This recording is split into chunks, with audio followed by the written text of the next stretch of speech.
when we forget to do something or be in right step with you. Lord, thank you that you would send people, Lord God, to help us to be righteous and do what is right. It is in Jesus' name that we pray. Amen. Praise God. The devil is a liar.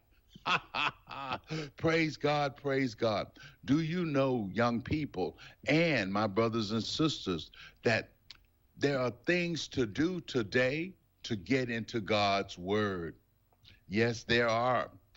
Now you can see why making the choice to spend time in God's word is so important. Getting into the Bible and having a quiet time gives you marching orders for the day and guides you through it. It also puts your spiritual growth on the fast track, and it helps you know how to follow Jesus' examples. How do all these things happen? The answer, it's an inside job. The Bible actually changes your hearts. So we need to just take a moment and just answer these questions to yourself. Do you need confidence? Are you wondering about your future? Are you looking for a few good friends? Are you tired of doing the wrong things? Are you fed up with failing? Are you bored with your life? Or do you feel like you're in a rut?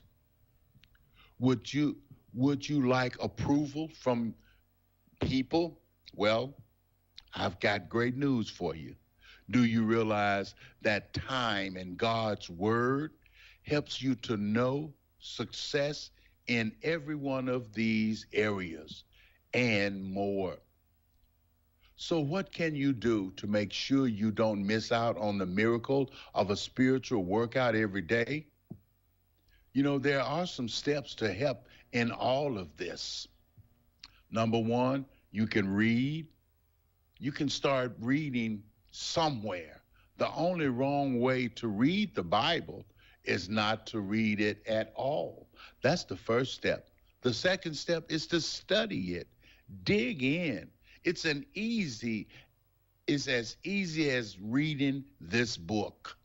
Any book. Prepare with a pencil in your hand so that you can take notes. Once you get hooked, ask your parents or someone to help you. There's help is always available. God will send help if you need it and when you need it.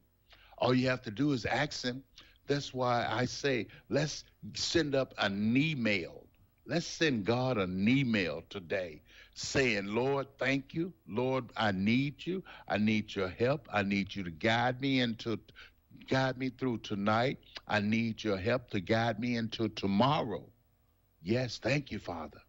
And please know there's a way out of my mess, and it's JESUS.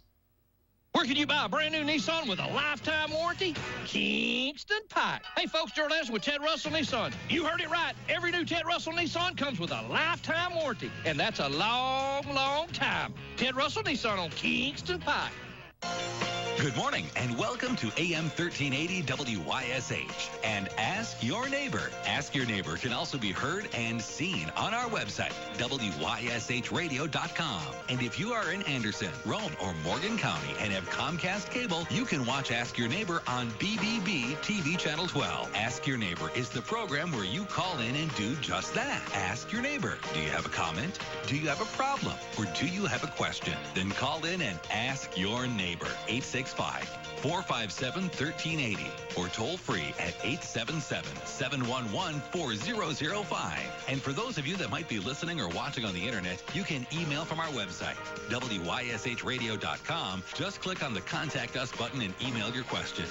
Now sit back and listen as listeners throughout East Tennessee and the entire world answer your questions on Ask Your Neighbor on BBB TV 12 and AM 1380 WYSH. Good morning, everybody. Welcome into Ask Your Neighbor, Thursday edition. David West, stars and stories of the Kaz Walker Show.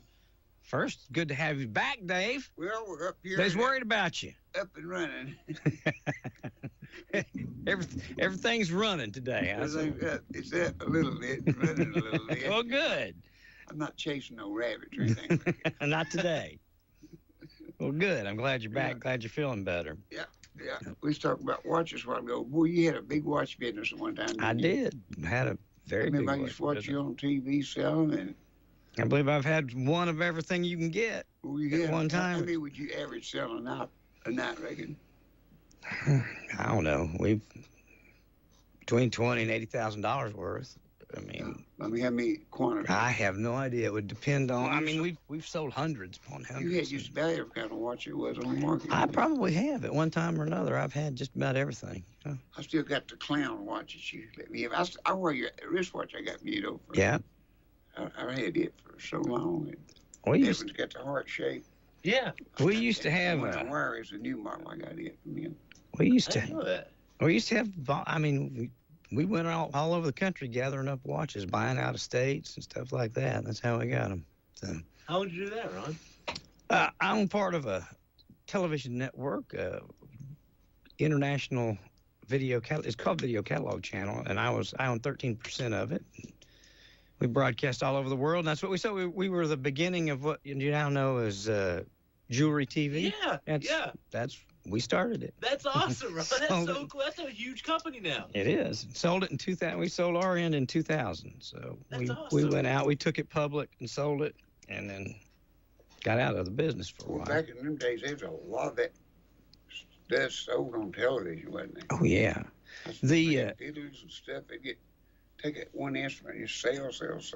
Well, see, that's the model that hurt us was the multiples, where they'd go on, they'd show one fiddle, and they've had 500 in the back room. So they'd spend 5 minutes talking about this fiddle, and they'd sell 500 of them. And the stuff that I had was one of a kind, you know. You only get one watch that President Lyndon B. Johnson wore, you know. I'd spend time selling it, and it would bring a lot of money.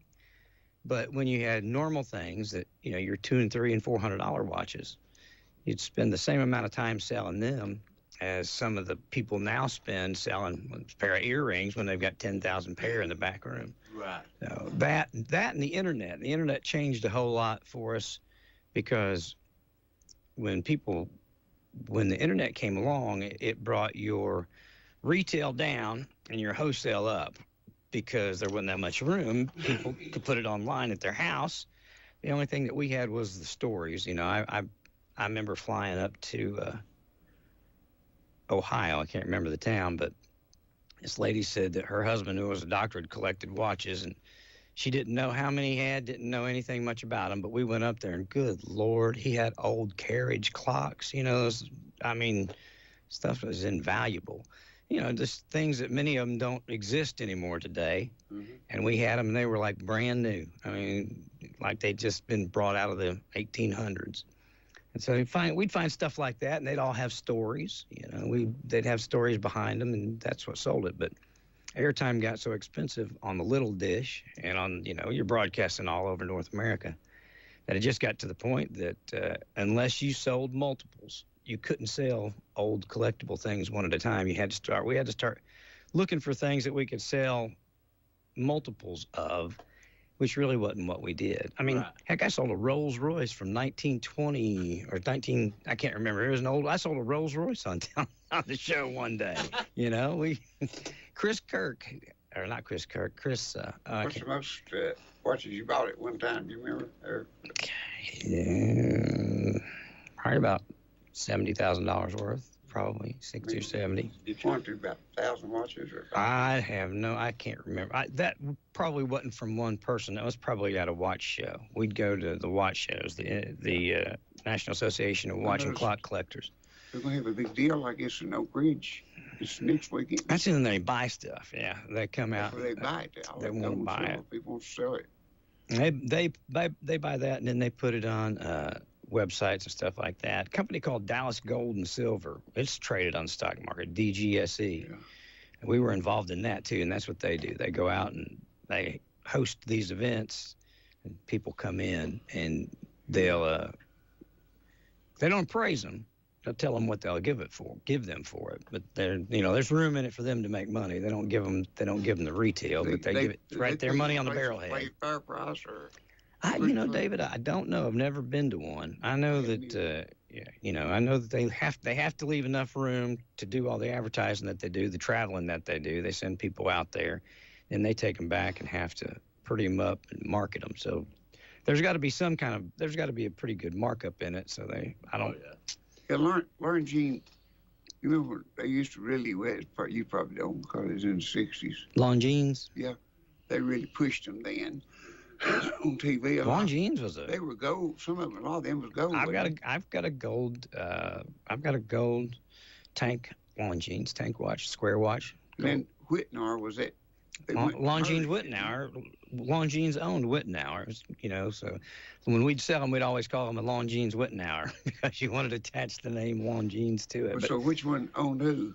Long Jeans owned Whitnauer. So Whitnauer. Was Whitnauer a company and they just bought them out or what? I don't know if it was the company that they bought out or if they just started it because Whitnauer was a little lower grade than Long Jeans. And Omega was a big outfit. Omega, it was a big outfit. It was gold. The watch is good. For Easter, James David, I had the boys and had them for Easter Sunday. And so I was trying to talk him into wearing a bright yellow jacket. He said, I'm wearing it, Dad. And I said, oh, come on. So he wore it for me, but he said, I'll wear it on one condition. I said, okay. He said, if you'll let me wear one of your watches. I said, okay. I've got my watches in a big display case in the house now.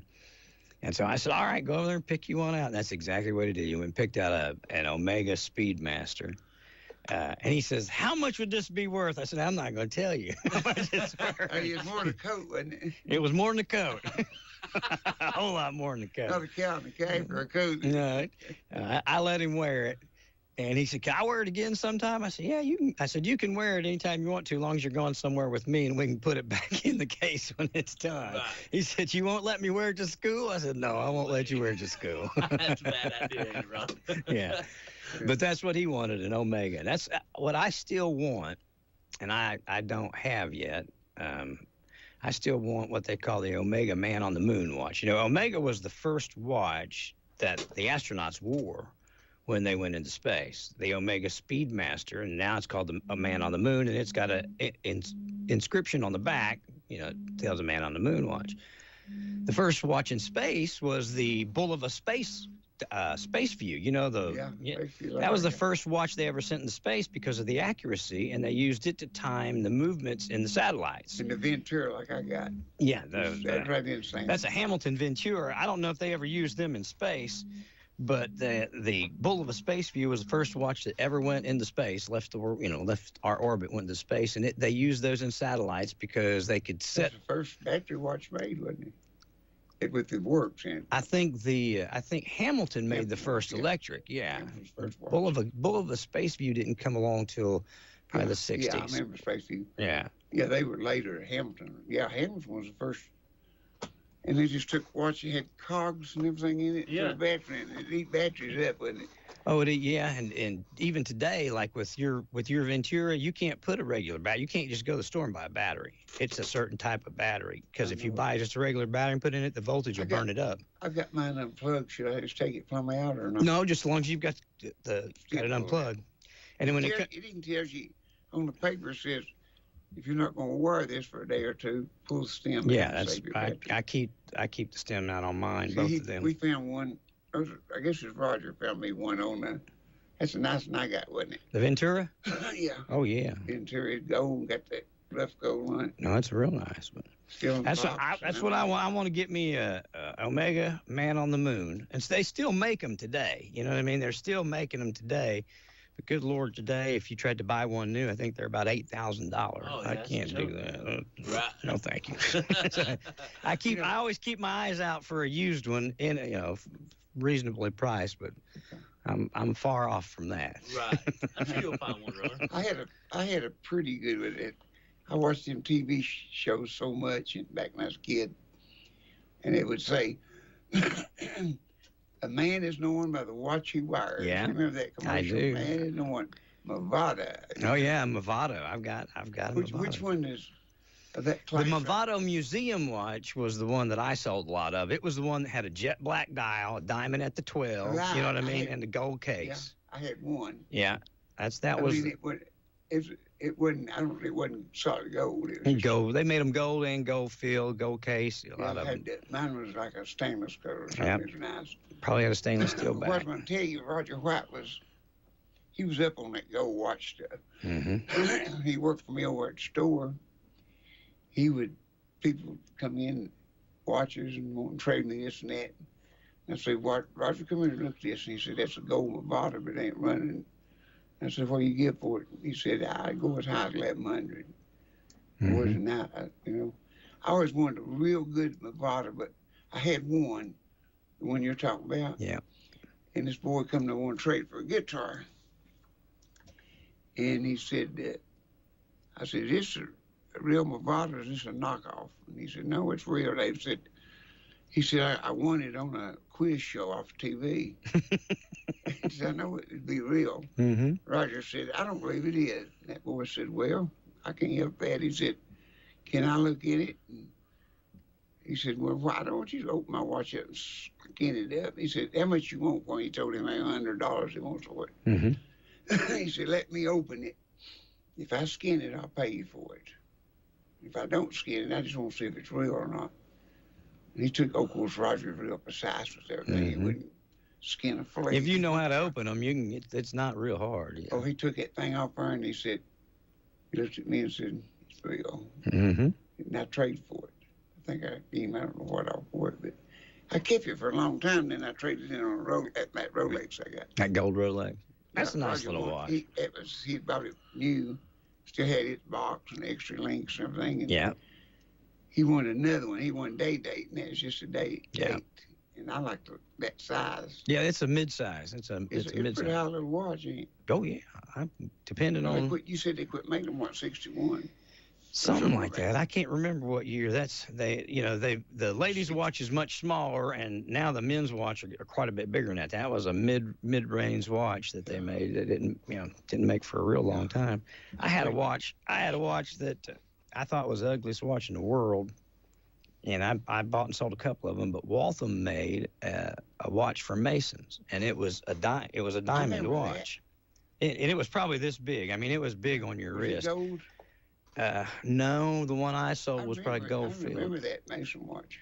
The ones I had, I don't think I ever had a gold one, but they had all the symbols, all the way through it in the hands. And Working Tools was on there. Yeah, all of it. And I had one time. I think I would sell them for about $1,500. That's about what I was getting out of them. And today, if you had one, if you could find one, they're probably worth $25,000 or $30,000. Man, right. They didn't make a lot of them. You know what I mean? They didn't. And even if you were a Mason or whatever, it's one of those watches that you probably wouldn't wear all the time. It's a special watch. So, but Well, something I love watches. I sold my big collection now. I got a few now, not many. I bought some wrist watches, and we swapped and stuffed some wrist watches with you that I sold on TV too, and some pocket watches. Yeah, it's Studebaker in South Bend, and some of the other ones is good. Ball. Oh yeah, Ball Railroad watch is fantastic. Hey, watch. in the watches like Bulova Acrotron and Omega and Watch Your Wire, Movado, in that category of a gold watch, which one would be the most, bring the most money or be the most desirable? Probably either an Omega, probably Omega. Omega? Yeah, probably. In today's market, Omega. Movado would come up pretty good, though, wouldn't it? Movado would be good, but you could. The thing about an Omega is you can sell it easier because it's more recognizable. I don't know why. Maybe because it was the brand that was the first on the moon and they promoted it well. Because somebody that knows what Omega is may not know what Movado is. Yeah, that's what. Okay, so it's more high. Yeah, but they sure advertised a lot, didn't they? They did back in the day. Yeah, they sure did. Yeah, you can tell a man I what he wears. A commercial, and I was like, boy, I wore one of them watches so bad. A man is no one by the watch yet. Boy, they have some beautiful models. You wouldn't believe who all I sold watches to. Though. I sold watches to. I mean, what about tons of people? Rolex is hit of all of them, ain't there? Is it supposed to be? What's higher than Rolex? Oh Lord, there's a number of them that are higher than Rolex. Audemars Piguet, Patek Philippe, Patek. the Rolexes. Easily $1 million for a Patek wristwatch. I mean, they've got them that go all the way up. You can buy them cheaper. I mean, they've got. If you went online right now, you could probably find some of the older models in the. I don't know. You can find them anywhere from 8,000 or 10,000 all the way up to $3 million. In Rolexes, always. A Rolex is I don't ever own a Rolex. It's a good watch. Well, they're a good watch, and they kind of set they are the standard for luxury watches. You know what I mean? They're known, their branding is known, they run well, they're chronometered well where they keep time. Their gears ain't too still yet. Yeah, they're all automatic. Everything's automatic. They don't have any. Winder. Yeah, I think the Rolex Cellini might have had a. I forget and take mine when I wear it. Shake it, get it going. Yeah. And the rest of the day is run good. You run as long as you're walking with it. If I forget and lay it down a couple of days, it ain't running.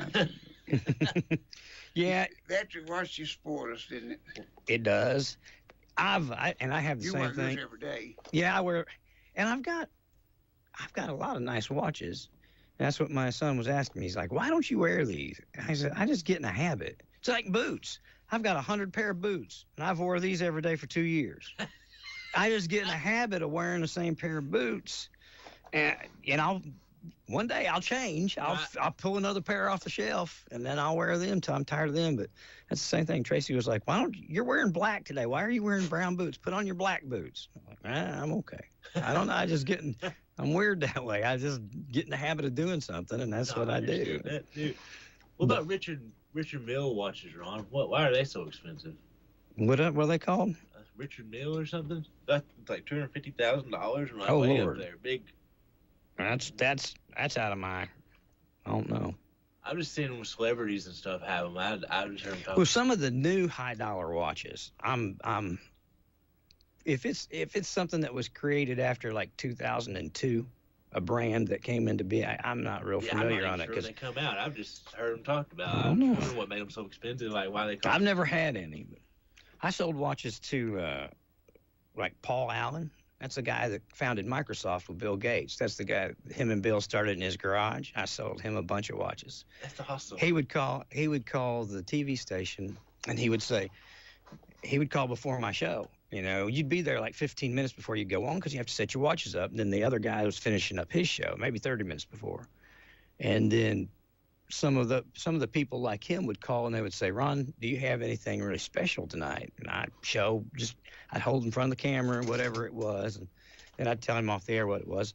And if I didn't have anything he wanted, I'd say, "Well, tell me what you're looking for." He'd tell me what he wanted, and then as we went out, I'd go buying for him. You know, I'd go looking for whatever he wanted, whether it was pocket watch or wristwatch, and he'd pay whatever he wanted. He didn't argue. I don't think in the years that I did it that I went and got watches for him, I don't think he counter-offered me one time. Of course, he owned Microsoft, so he didn't have to. Him and Bill Gates. He lived in Scottsdale, Arizona. You know, I don't know if they bought him out or if he just retired. I know he still was part of at that time, he still was part of Microsoft. But I sold him. Charlie Daniels. Charlie Daniels bought, I don't know how many wristwatches from me. Alice Cooper. Back then, that was a fun thing to do. I've had some of the people that I did it with then, they said, "Let's start it and do it again today." I said, "Hey, you go ahead. If you get it started, I'll come sell watches, but I don't want to invest in all this stuff that you got to put up a TV network." And in today's world, it's both easier and more difficult. It's easier to get on and produce a television show and get it out there to the masses because of the internet. Right. Harder to compete because everybody in the whole world and their brother can do it down in their mom's basement, you know? So it's, there's... Timex come on the market. What year did it come on, reckon? 60s? Yeah, it was a 60s. Timex was a 60s It watch. went like wildfire. It went like wildfire because it's a good-looking watch. It kept good time, and it was moderately priced, you know. I sold Timexes, Seikos. I sold Timexes, Seikos, Bullovas. I sold everything. You know, about anything you can name that was an older watch, we sold. They said, take a lick and keep on taking. I'll tell you what's a highly collectible wristwatch that I've got one of is old Illinois wristwatch. The old, square or rectangular size Illinois. Gruen made what they called a Gruen doctor's watch. That was a long watch, elongated watch. and the second was bigger than the hour, the second rotator, because they would take your heart and blood pressure and stuff. They needed to see that second dial. Yeah. Now, those things are hard to come by. Any kind of doctor's watch. Is that it? Yeah, that's one of them. Richard Mille, $2,500,000. Yeah, that's probably why I don't. That's probably why I don't know much about it. I didn't know if you were. Get me a band off one. Yeah. I don't know why there's so much, Ron, or what. I don't know. I do not know. That's something I don't know anything about. I'll research it. I can find out. Made 4 I'd like to see who makes that watch. What the company's name is, but I'll find out. I'm writing it down. I'm gonna find out. Now you got me curious. When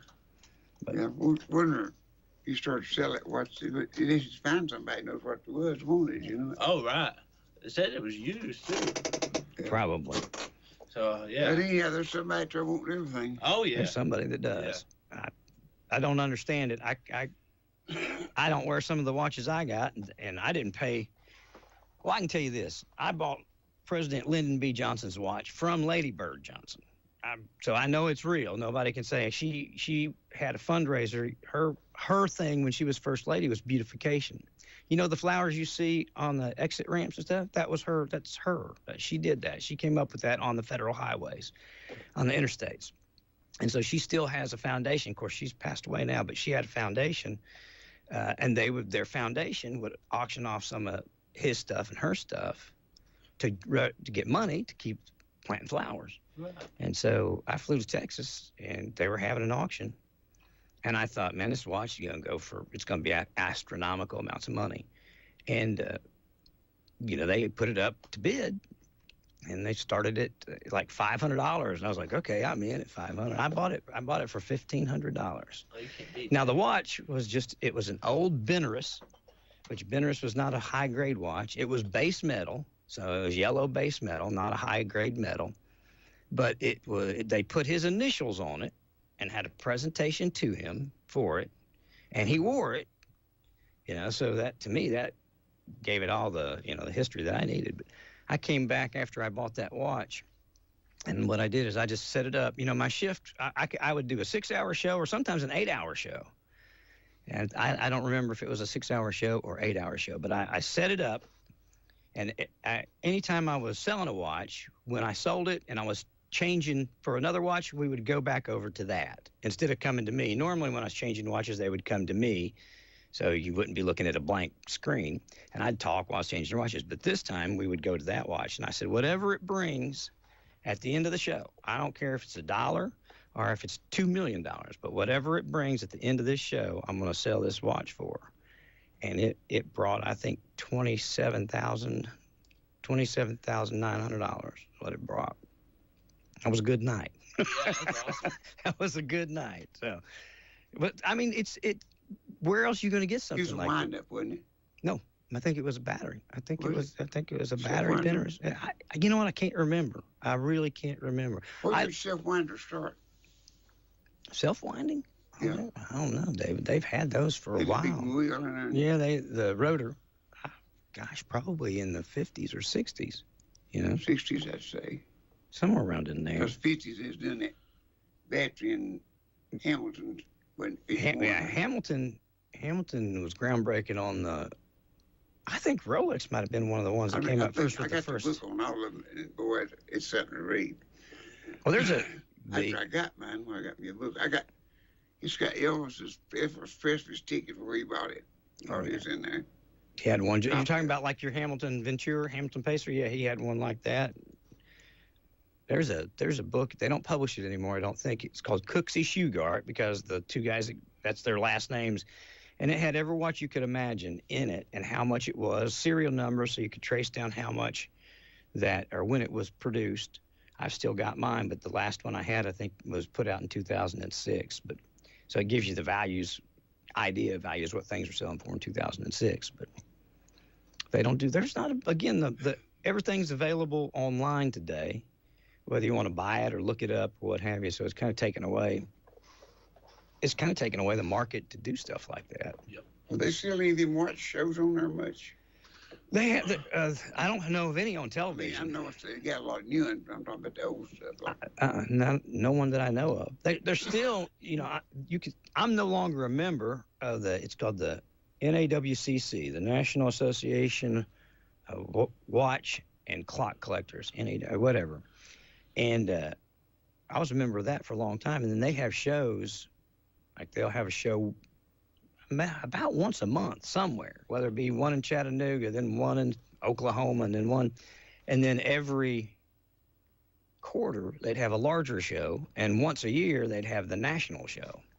And if you could go to the national show, and everybody from all over the country came to that with their watches to sell, usually. That's what they came for. That's what I would do. Once a month, I'd go to a show somewhere, or once, depending on if, and then always went to the national show and stuff and bought watches. So my dad went with me. He got in business doing it with me. My father-in-law at the time got in business doing it with me.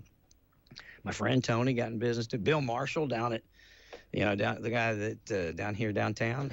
I got him into business. He did it for me and with me. So I had a budget. It was a fun little business for about 10 years. Sounds like a good time, yeah. It was interesting. It was fun. Done a lot of stuff. It's something, ain't it? It is. People like different things. I've always been fond of wristwatches, but yeah, I love watches. I think I've lived everything. Well, you've got right now. I don't know what you haven't got to collect. I got into knives. I got into yo-yos. About I don't know how many yo-yos. I sold that collection a while back. I got into them Zippo lighters that got the fish hooks in them and all that. I still got some of them. Yeah. I kept a few, and then when I got the cigarette lighters, I got the RC and the Coca-Cola. You remember the bottles? Yeah, I remember all. Absolutely. I ain't never seen those. And Littleton, that little bitty that come out of the machines used to? No, I don't remember that one. They little bitty cigarette lighters, little silver looking. I got one or two of them. I got Archie Campbell's lighter. We used to sell that jadeite that you have, that we used to sell that on TV. It was hard to find, but people would buy that. There was a guy that he kind of dealt in stuff like that, so he'd sell that on television. I think that's what it's called. That green dishes and stuff. That's called jadeite, I believe. I'm not sure on this. I've never run it down. This paper from the fellow I got it from. He says one of the world's oldest lighters. They had a cog, and you drop your flint down there and screw it up. Yeah. And you set it on a bottle. The wick was this long, and you set it down the bottle. It soaks all the time. And then And when you want to light it, you just take it out. Of course, that stuff will rip off, and then you just go around wherever you want to light something and light it. It's stuff like that. Sounds like an early one to me. He said it was one of the first lighters ever invented. I don't know about that, but I got his word for it, but I wanted it, so I bought it. When I was selling that stuff, I didn't see any value in it. It was just a job. It was just kind of like music came to you. You know what I mean? I have knives, watches.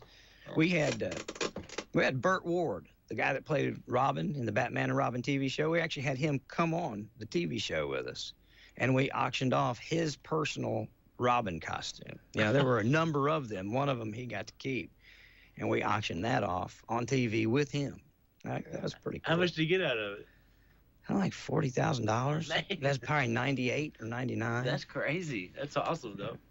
And we used to bring. There's a guy named Burt Sugar. Burt Sugar was he was a boxing announcer for ESPN, and he had all kinds of boxing memorabilia, and he brought it on himself. I just love that clown. Yeah, clown watch. It's old, ain't it? Yeah, it was. I don't remember how old it was, but I thought you'd like that.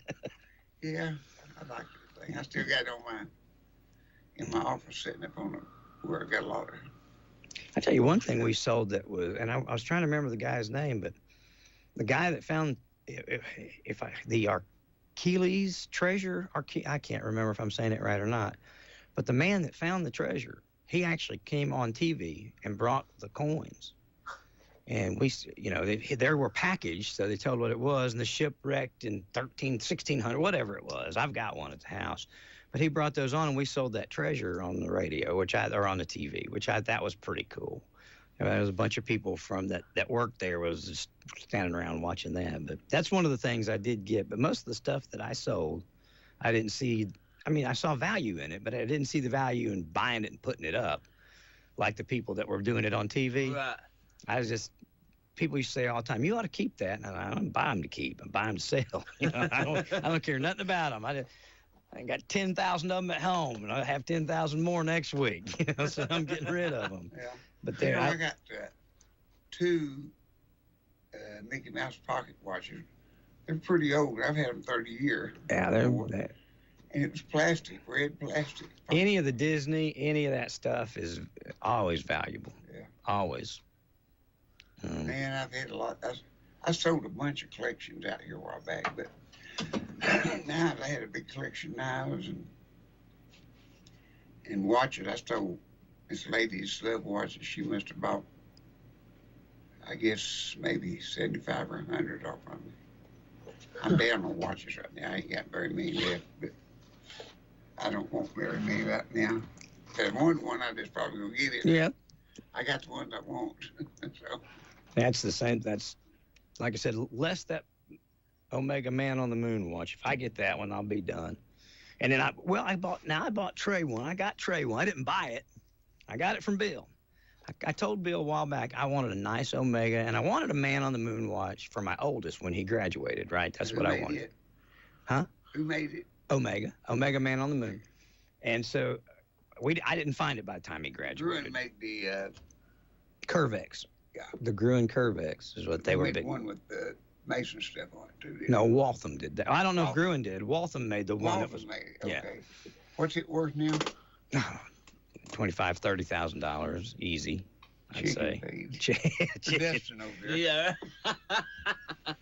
But I wanted a nice one for Trey, and I couldn't find anything I could afford. And then one day Bill called me and he said, I think I found a watch for your boy. And I said, all right. He said, come on by. So I went by and he'd found a 1958 Omega Seamaster, and pretty watch. And I'd let Bill go stay out at my condo on the beach. He called one day and he said, hey, would you let me stay? I said, yeah, you can go stay. And he gave me that watch for letting him go stay. And 1958 was the year that NASA was created. So I went and found an original 1958 box and 1958 papers. I got them online and boxed up that 1958 watch and then put the info, because, you know, Trey's going to be an astrophysicist. He's into space, and I mean, you know, that's what he loves. That's awesome. And I gave him that for Christmas. So he got that. It was a nice watch, but it had, you know, a lot of meaning because it was the year NASA was created, and that's probably where he'll end up, somewhere like that, at SpaceX or NASA or somewhere like, you know, in a university somewhere studying the skies. But that's probably where he'll end up. So he liked that. But that was a nice Omega, nice old Omega watch. And Bill Marshall got me. So He still got a pretty good collection. In he does have a good collection. He bought a real nice one for me around Christmas, I guess. I went recently. Remember that wolf I had the glass eight? Yeah. Yeah, you wanted that. I went. I had a guy that owns an auction company here in town called me, and he said, "Ron," he said, I had that and I sold it. He said, "Do you still fool with watches?" I said, "Yeah, I do a little bit." Why? And he said, "Well, my preacher wants to sell. He needs to sell all of them." I said, "How many got?" He said, "I don't know. He's got a bunch of them." So I called him, and he had, I think he had 200 and some pocket watches. And so I went out there and looked at them, and I made him a price on them, and he bought them. And then I took them to Bill.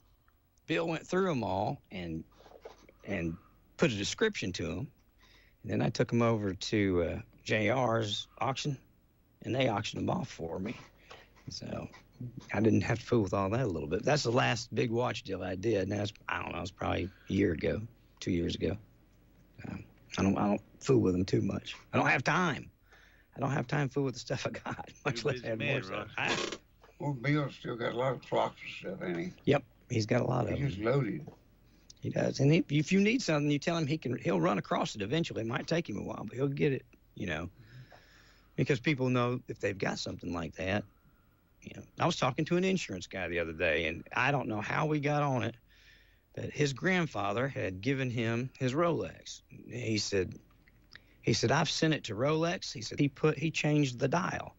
And they said because the Rolex dial was not original, they won't work on any watch that has any aftermarket part or any non-certified Rolex part. He said, so I don't know anybody that'll work on it. I said, I do. You take it down to Bill, and if he's got time, he'll work on it for you. So he knows what he's doing. Yeah, he did a lot of work for me. Yeah. Anyhow, that's a good story on watches. That's a good one. What we'll go to next? Dogs or cats? Whatever you guys want to. Huh? Whatever you want to. Oh, whatever you want to. You get. But anyhow, we need to tell a little bit, I guess, about what's going on at Ciderville. Got Anthony over.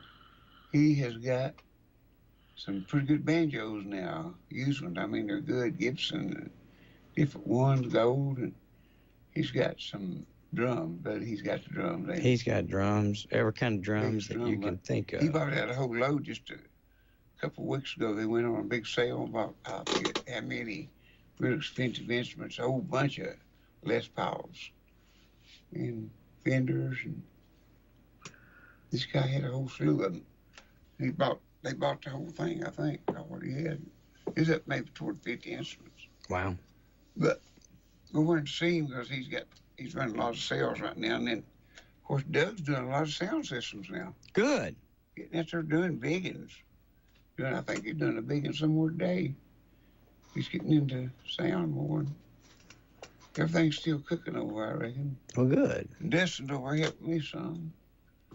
And keeping so we got things cooking. And keeping them busy. Shows coming up. Well, I'm glad they're doing good at the store. Yeah, it is. So many people come in there, they call it, this store still, is it still got, like it used to be, them pictures on the wall and stuff? I said, pretty much. Pretty much. We changed one room. And they said, we're going to come to that's the most amazing place. I don't know how many people have been here lately. They said, we're afraid this is going to be gone. I know it's... But it's backing up, going again now, real good. Got a good guy running it, too.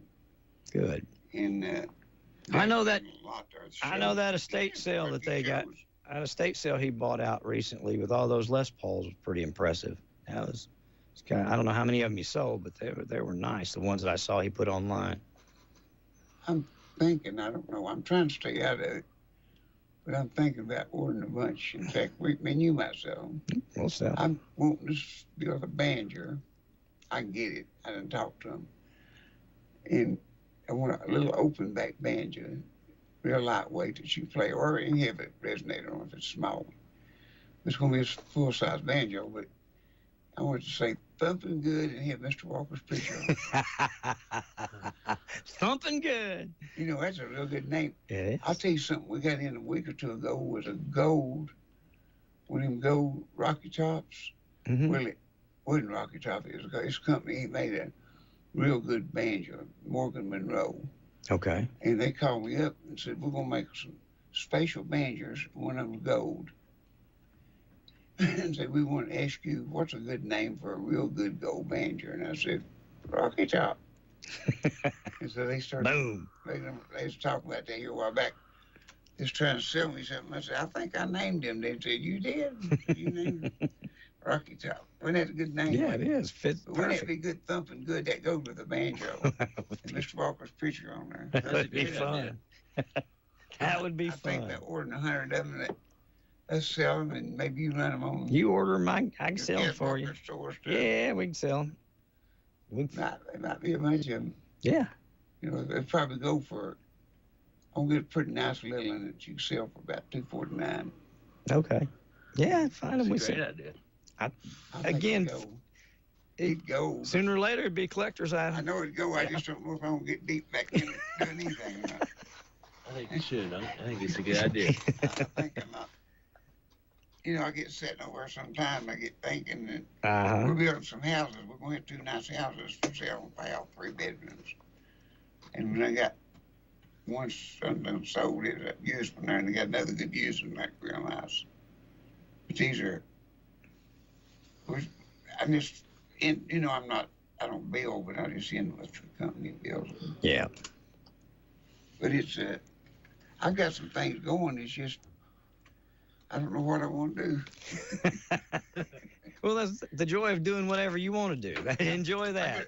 Do what you want. You don't have to do anything, but you can do what you want to do. Yeah, I go to that store and sit. People come in and say, "Oh, David's here." I said, "Yeah." He said, "Do you miss this?" I said, "No, I don't miss it. I just like come here and sit and talk to people when they come in. Yeah. I don't miss it. You don't miss the business having to deal with carrying the business around. I don't even know what price. I said, I don't know. I cleared it down my computer. Just talk to these boys that run it. I don't know what you got and what the prices are. I just come down and say hi to friends. Well, that's good work if you can get it, Dave. That's it. But they just love to come in and we tell stories. And, oh, it's what we used to Blues Club, you know. I had a sign there that said, "This over the mayor after he passed away. Before he passed away, I had his chair there, and it said, "Mayor over what we used to do as club." It's a thing that we've done down through the years, you know. I forget thinking about some of them. I had to be something like myself. And I've had Howard said that I'd had one of the most unusual lives he ever saw in his life. Full, busy, and diverse. Yeah. Everything from putting up headstones to picking music. Oh, I done and everything in between. Yeah, we used to play music. We used to fill up hay all day and go take a shower and then play a show and then come in at night and set monuments at 12 o'clock. Good and cool. Mm-hmm. The only thing you had to worry about was them ghosts. And so we was all pretty rough back then. We didn't have much sense to Well. Yeah, I've told you about then his daddy, that's his daddy, when he was about 18, and Jeff and C.R. was 4 of us. We'd go up, they'd go to TV with me 4:30. I'd get up 4:30, we'd be on TV 5:37. Mm-hmm. And we'd stop, they'd get around me, and I'd put on my coveralls. We'd haul Christmas trees, and sometimes I'd be behind, about to get behind, and I never did like get behind. I already did everything on the day. And we get them bronze things that goes on. We had the marble, I mean the granite. We just stopped and they had them ready, some bronze plates that goes down on them. And one of them didn't have the bronze, it didn't have the granite for it, and we put it in the seat. And it left me at just a little spot to sit, and the other 3 had to sit on that granite. It had bronze in behind the seat, and if it had loaded so bad, we had to raise the hood. There's a 6-cylinder on that big truck, and tie the chainsaw out there at the fender well down in there. Mm-hmm. And they had 400 Christmas trees on it. It was coming down the road, and I'd say, "Somebody look outside and get that mirror, see if I can come over," because you couldn't see the mirrors. It looked like a huge mountain of tree coming down, one huge tree. And his daddy said, "I'll tell you one thing, if we have a wreck, they'll never dig us out. All these monuments and all these trees." And he said, "But one good thing, we done got our monument." Oh, we used to have some times in back in the good old days. That was the days of when it was good. You know, we saw some good days, though. And a lot of the kids now is never going to get to see what we saw. It's just going to be it's a different world now. The music and everything. It's just all changed overnight, it seems like. Well, change is hard, but it's sometimes good, sometimes not. But I guess it just depends on what angle you're looking at it from. Right. Yeah. Well, we've had it. And all the stars that's been there in the store, we got pictures of a lot of them. We used to on the seats. If they come out and played, we wrote their name on the back of the chair. Yeah. It's a sight to one to been there. Big names, you know, people. People come in, they just can't believe all them people's played there, like Chet, Kitty Wales. There's been a bunch through the years. Bunches of people through the years. I don't know where Barney's got to this morning. Well, he must have had something to do. Yeah. Probably selling insurance. Yeah. Probably. That's the man. You got any stories to tell us this morning, Dustin? Well, do you remember when they used to have wrestling over here? Yeah. Well, the first time I ever went to that, David took me. And you remember the guy, Freddie, that used to go? Freddie Fagan, yeah. He called me the other day, yeah. Well, he was there, and there's these two guys up there wrestling. He was getting really, he gets really into it. Oh, he does get into it. He's He up takes there. He it had seriously. This white T-shirt on it, airbrush Thunder Freddy on it. And that big white belt on. Yeah, his just had his championship belt. on, and he'd be up there at the ring. He'd be like, punch him, kick him, body slam it, and then he'd stomp his foot and say, step on it. And he took me. I'll never forget those wrestling matches. I was asking him the other day if they still had those anytime over here. We haven't. That's probably at the fair. I don't know if it's at the fair or not, but they used to have it at the fair.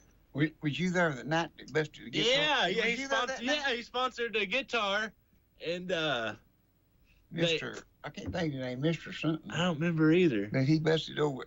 Well, he wasn't going to bust over guys. He had Marshall Andy up there singing. Mm-hmm.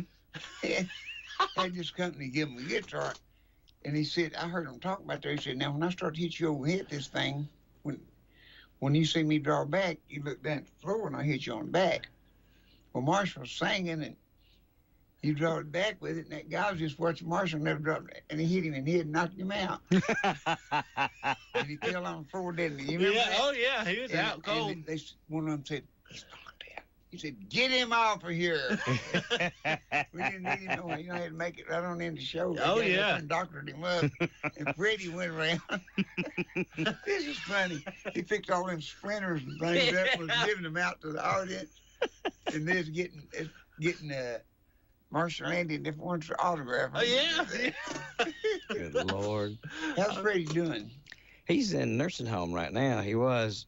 He called me. He called me last week. He called me last week. He's in good spirits. I don't know.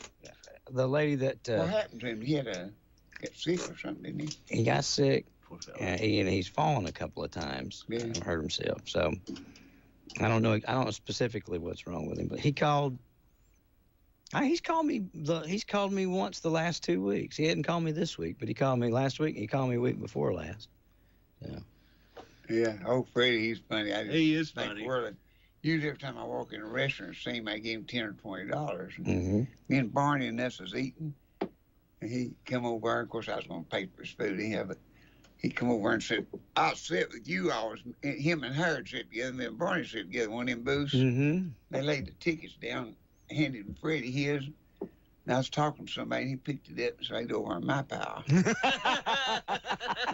He said, he laughed real big. Barney, I love it. I always give him a little money because he needs a little spending money. Boy, he used to be with us. We'd do them hammer shows, and Freddie was Johnny on the spot. Oh, He'd done a buddy. lot of giveaway. He'd take the presents out. Mm-hmm. He'd always draw the tickets. Yep. Freddie, we're going to get Freddie. Freddie, it's time to draw. He was right on it. Boy, he'd get on them wrestlers, though. Oh, yeah, he would. He loved that. Oh, he was getting right on them. I remember that big belt buckle they wore, and he was part of the wrestling match. Oh yeah, watching him was as much of the show as the show was the show. Exactly. Don Calhoun said he'd be as much as the fighters are. Mhm. People love Freddie. He get into it. We did a show up at Anderson County High School. I've told this before on the air, but there was a wrestler named Jim Cornette, and he was a national wrestler. He was coming in to do this show, and it was to raise money for the Anderson County sports programs. And so they asked, Ron, will you help promote it? And I said, sure, I'll help promote it. And so I got with this guy, Jim Cornette, and every morning he called in for a week before this wrestling match. It was on Saturday night. So every morning on the morning show, he'd call in, we'd do an interview. And he was terrible. He just talked about how terrible people were in Anderson County, coming up and playing for a bunch of hillbillies and all this stuff. And anyway, come to the last day, and I can't remember if it's his idea or my idea, but it was one of our ideas that he threatened to whoop me.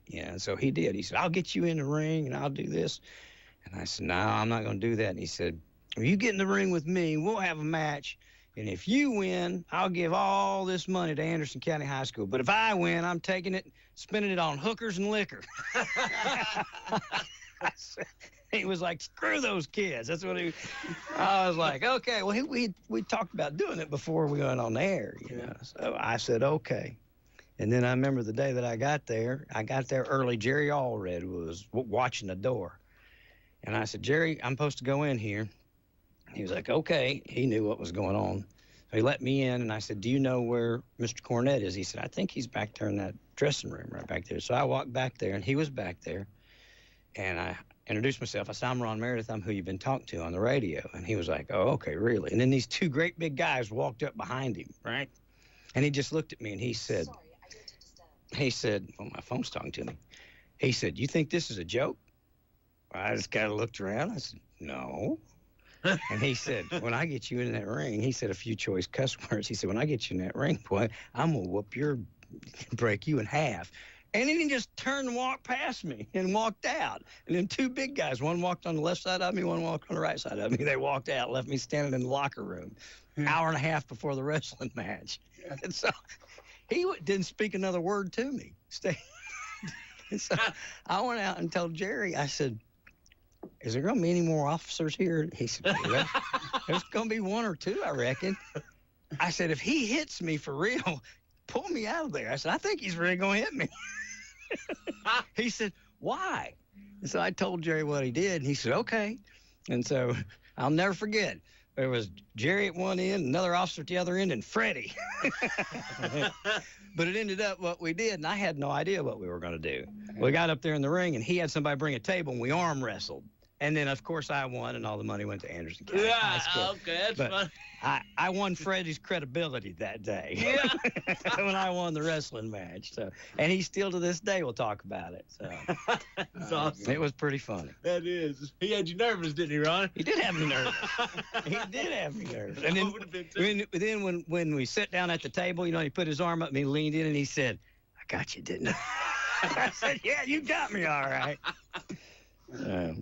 It was fun. I mean, we raised quite a bit of money for Anderson County High School that night, great. Too. So. Clean house. I was picking up at MVets one time. This guy walked in and said, he knew who I was. And he said, how you doing, David? I said, pretty good. He said, play us some good music. He said, you know, I ain't cleaned one of these places out lately. He was a real big guy. And I thought, well, you don't clean them out tonight. Don't clean them out tonight. You never know what they get this right amount in them when they get ready to go. Well, oh yeah. Some of them do. Still up there in Nashville, and he's a great old big guy, boy. I mean, you know, he could play in that thing, and he played the 8-string fiddle. I forgot his name now, but he played the 8-string fiddle. And they said he liked to fight all the time. When he'd get drinking, he'd want to fight. And Red Richards told me, him and Fred were down there, and said, he got into a fight, or he's fixing to get into it, so they kept arguing this guy. And they said, he's going to get in a fight in a minute. And he said they got in a fight. He called himself Big Tig. Big Tig, that's what he called himself. And he said, boy, he knocked that guy whining. He said, hey, like that, old Big Tig. Directly that guy come up and knocked him down, was beating him. He said, old Big Tig. He said, Big Tig can take it too, can't he? That guy just beating the crap out of it. That Big Tig can take it. He said, no, when he hit that guy, he said, Big Tig can dish it out. Can't even knock that guy across the room when he come back. Big Tig can take it, right, man? Oh, man. Big Tig. There's some dudes out there. He'd get in a fight. Did you ever have to play somewhere with chicken wire? Huh? Did you ever have to play somewhere where they put you behind chicken wire? I never did. But I thought I might hit. I played the place one night we needed chicken wire. Yeah. All getting wild, and they've had pizza, and the guys running the place was drunk. He goes, everybody get a pizza, so we gotta get cheese. If you don't like a pizza, you don't have to pay for the pizza. I don't want nobody joking around now, because you know how we are here. We'll take you down a notch. He's afraid to tell him he didn't like pizza. I just said, oh, he just kept on getting, he wanted to mouth on the microphone all the time. When you get up, he's wanting something to start, I believe, and I wasn't. I just won't get that time and get out of there. Yeah. Now, honestly, that's real young. I was just in my 20s, and I thought, and None of it was skinny as a rail, you know. None of it's bad news back then. And I thought, boy, if I just get out of this place. I'll be all right. Con Huntley's uncle played guitar for us, and he booked it. And this guy sponsored us on a radio show. They didn't want to. The X called it a nightclub, you know. And we couldn't tell them what it was. Just tell them the name of the place. Yeah. And talk about the pizzas. We couldn't talk about the rest of it. The beers and all that stuff. And we could talk about, we're going to be playing a big pizza place. You know, that's how we had to get in. It's all right, we used to get in some of the biggest tanglements with all these people. Oh, you can't do that. And I said, we got to do something. So guy said, he said, you can't talk about beer on this. God, it's KXV, the gospel station. I said, well, what can we talk about? He said, Nick, Jim Burr, he handled everything. You know, he was a big old-time shyster. And he said, well, we're going to talk about the beer. We're going to talk about the pizzas. He said, I get them big pizzas and told all about them. And you don't like the pizza, you don't pay for the pizza. And so we done it. Went ahead and done it. We had to do some of them. Boy, I wish I was out of it right quick. I bet. I mean, I saw some bad ones. I mean, they was ready to fight. I played one down there at Sweetwater. This one got pretty bad. They called me from Texas. I was picking for butchers. And these people called me from Texas, and that big old motel down in Sweetwater up on that hill. Yeah. Is brand new. Just been put in. And he said, David said, we got your number from Jake Butcher. Said, we're going to have a wedding at Sweetwater at this big motel. It's brand new. Big old pool and everything. It's brand new. That's where we're coming, meeting some other people. I guess it's families or something. I said, well, you play for us. He said, now, we ain't got the money Butcher's here, so give me a good price. So I gave him the same price. You know what I'm saying? That's bargaining. Anyhow, we went and played. And of course, Garfield was helping them with their sauce. He's the half drunk. Anyhow, Mundo was helping a little bit. And they got up there and they was doing, you know, they was dancing. First thing is dancing, and they was doing all kinds of didos.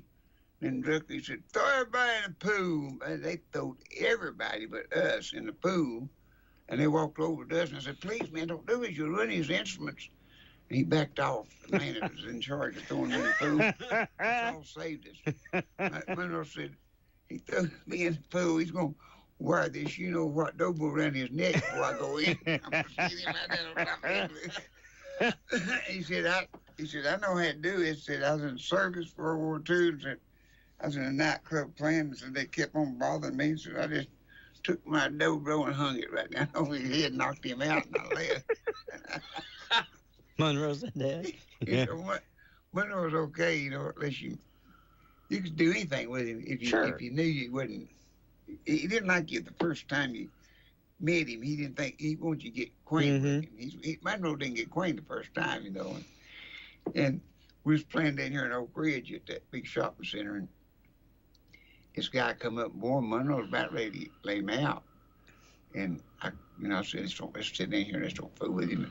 Another run up and said, hey, buddy, I said, can you listen to me while you're playing? And I said, can you talk to me while you're playing? And Monroe said, I can't even listen to you while you're playing. And then I'll tell you, like hit another guy at the World's Fair we was playing. And, it rained that day. It's coming them April showers. Is it April? Mm-hmm. This tent had a big old swamp place in it where it swung down. It and the water filled it. 55 gallon water in it. And he kept telling Monroe to do something. Monroe said, I'm listening to him. He's running the show. Said, he told me to hold up. They said, this is the end of the show, you know. And of course, I had 3 minutes to quit, to close out. And one of the other guys, close, you know, like that, and I wouldn't do it. I went and took my 3 minutes. Your 3 minutes. And because we had our products to sell. And Monroe said, I'll just take this dobro and bust it over here. And he said some nice choice words. And just as he done that, that guy walked over and shoved. It's a big old guy. He shoved the middle of that water up like that, and it come down on top of his head, like down. Monroe said, maybe that'll cool him off. I'm talking about 55 gallons. Can you imagine 55 gallon water? Boom! He It was a drowning Surprised chicken. didn't knock him down. It looked like a dead chicken. We've done some. I've had, I guess, maybe 2 or 3 places people got to me just a little bit. And when I did, was a woman one night, and she was just kept on aggravating, heckling you, and one of the other musicians just got her and walked off. Let me talk to you. I just want to talk to you a minute. Come on, got her out. I was just getting to the point. I couldn't take no more. And that one, and then I'll tell you one was funny. I was working with Bonnie and Buster, and she had us all wearing at the hayride show up there. We had to wear, I think it was black paints, and we had a different vest every night, like a yellow one. We had them matched. She had us yellow big chick, red chick shirts, yellow big shirts, green, blue. She has a different shirt for every night. Yeah. Different color. And I had on, and when we'd get through playing at the Coliseum, we'd run down there and play the last hour down in Ciderville. And this woman was about drunk, and she was wanting to talk to me, and I had to run in and start right then because the other band's coming off. We grabbed her instruments, went up there, and she said, I want to talk to you. And I said, I'm busy trying to do the show. And she just walked up. I want to talk to you right in front of everybody. And she caught me by that vest, and it was naugahyde. The vest was made out of naugahyde. And of course, I weighed about 240 then, and I just set my foot back where she couldn't pull me. She took that vest and almost walked outside with it. It's just stretched. Oh, it stretched, and I was getting upset. And she did. I just grabbed that vest. I mean, it stretched way up there. I grabbed it and gave it a jerk and jerked her from up on the stage. I said, get back there and sit down now. And I said that old vest was hanging way down here one side. She done stretched it out. I've told this one before, but this is one of the funniest ones. This guy come in and he wanted to watch the show, and he said, he's from Nashville and all that, and he'd promote shows, and, you know, he'd had a few drinks, but he sounded pretty good, convinced a little bit, convinced, not really blowing, but I'm going to go watch a show. He bought tickets and come in, him and his, I guess, wife or girlfriend or something, sit on the front row, and he stood up after the second song. He said, I'm not leaving. I just want to tell everybody in here, can I speak to me? I said, yeah, go ahead. I want to tell everybody in here what a good show it was. He said, we're from Nashville, and we're going to have to leave right now. I said, that is fantastic. We're glad to meet David and all that. He said, before I leave, would you let me sing a song? And I said, yeah, come on up here. That's before I had that fence up there. So he just step up. I didn't have that little fence, so he couldn't get in. I built it like that. He come up there, and he started talking. I could tell he's up there where he's hollering. He's getting drunker. He sung one song, got through it, and I thought, give him a big hand. He said, I just want to do one more. And he started, I can't help if I'm still in love with you. And he stood there. I was looking at the audience, instead of him looking at the audience, he was looking right beside me. Pointing, I can't help it if I'm still in love. It made me mad. I caught him to see the thing. And just because the stage is just about a 2x8 or something like that. I caught him as a see the paints, and I set him off. I said, that's enough tonight. Everybody just dying like this bit for a show. He went back through there. And he was saying dirty. I mean, he was cussing. He wasn't doing nice words. He was doing bad ones. And when he did, I said, hold this banjo. I was going to go get him. Well, I started to go get him. Somebody sits the audience, set the seats over, and that metal pole was out too far in the hall. This aisle down through there. And he saw me start after him, and he turned around. You SOB, he said, and turned around and hit his head dead center of that pole. You could hear it all over the building. Boom, boom, boom, boom, boom. He hit it hard when it run. So I just quit. And I said, some more bad words. Said he about knocked her crazy. Think about knocked her, you know. He just stood around like, I think he added himself. Oh, yeah. He stood around like that. And she got him and got him out there, you know. He said, well, I guess that'll take care of him. That'll take it. That's it. We started back up and went again. Oh, they've done some crazy things, you know, in your lifetime on stuff like that. And one more I'll tell, and then we got to get out of here. But we was playing WNOX, old barn dance over there. And they had a lot of good groups. And they put us on the very first because we had to go somewhere else to play, and I said I had to kick the show off. I did, and it had Garfield. And Garfield was already about, a few shades up in it, and Monroe and us, and Garfield had something in his head that I had the best mic. He was supposed to play there, and I played here, and the rest of them down there. And I was playing my mic, and I gave him a break, and I stepped back. He's supposed to play on his mic. He walked over to play on my mic and stuck his fiddle bow, went right under my strings, and knocked the whole banjo bridge out. It went out the floor. And that stopped the show, I mean. I said, I just reached down and picked it up. And you can't hear off time. I said, well, ladies and gentlemen, the fiddle player has ruptured the banjo. I had people was dying like, we couldn't have done a better show if we'd tried. I said, I want to show y'all something. Now, you probably don't know this. This is a banjo bridge, and he is what knocked it out on the floor. And I'm going to take it and put it back under there. And I've got to set it up and tune it up and make sure it registers. So now I'm going to give you a lesson on this. This ain't going to cost you nothing extra than that. I put that bridge on there and I tuned it up and I said, now, babe, let's do this. Let's start the show again. It's on the first number. I just started all over again. We started again and he said, this is mic over. And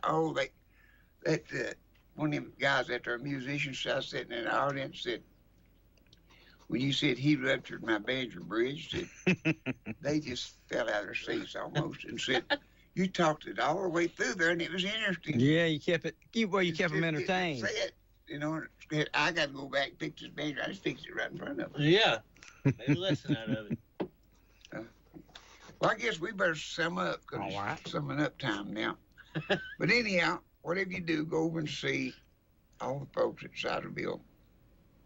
Anthony Lay, a lot of you know him. He's from Scott County. Yes, sir. Scott County, and he's got some good deals, and he appreciates you coming over there. And I'm hanging out over some. Dustin's over some. Mike West is over a lot of the time, and we're just in and out. Just like it's getting where the people's coming in now. Like to sit around and talk like they used to. The old visiting time. I still got the old. I might get that out and bring down the old.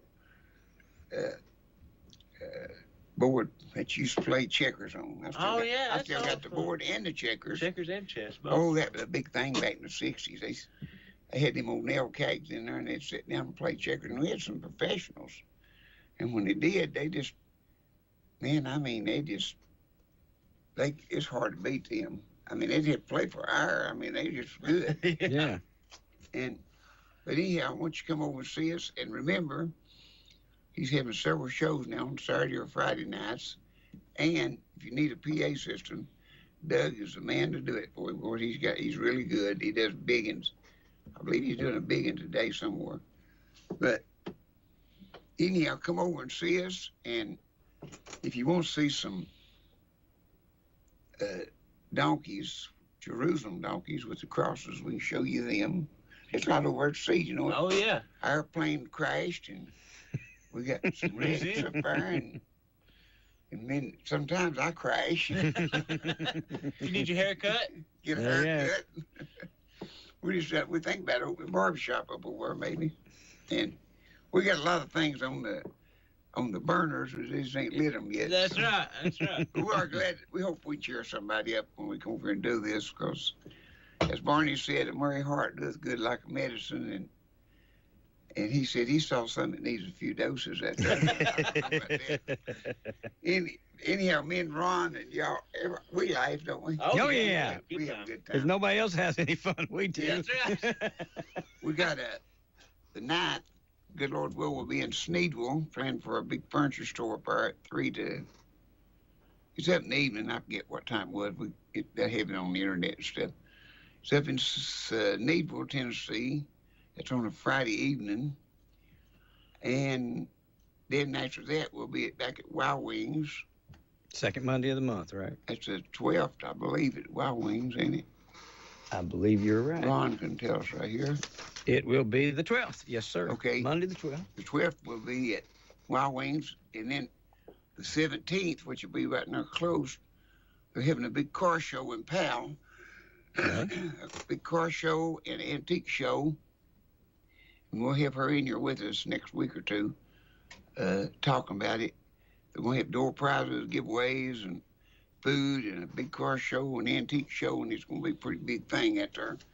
It's right close to the railroad track. Just if you're leaving Clinton Highway going that way, yes, sir. Just don't cross the railroad track. It's right there. You see where all the cars and things are. Okay. And this is going to be a big thing for us. And it's a 3 to, let's see, it's 4 to 7 in the evening. Okay. That'll be 17th. We got some more, but if you need us, well, give Rick Campbell a call or me a call, and we'll try to get out there and see you. We got some good pickers. Most everything I've got right now is Grand Ole Opry stuff, so. That's good. We got some good singers, good pickers, and good sound man, and till we get to hear you or see you or whatever, come by and see us. Till we see you next week, good Lord willing. Just do what Mr. Walker said. You be good to the Lord, and he'll be good to you, and we thank you, and good day.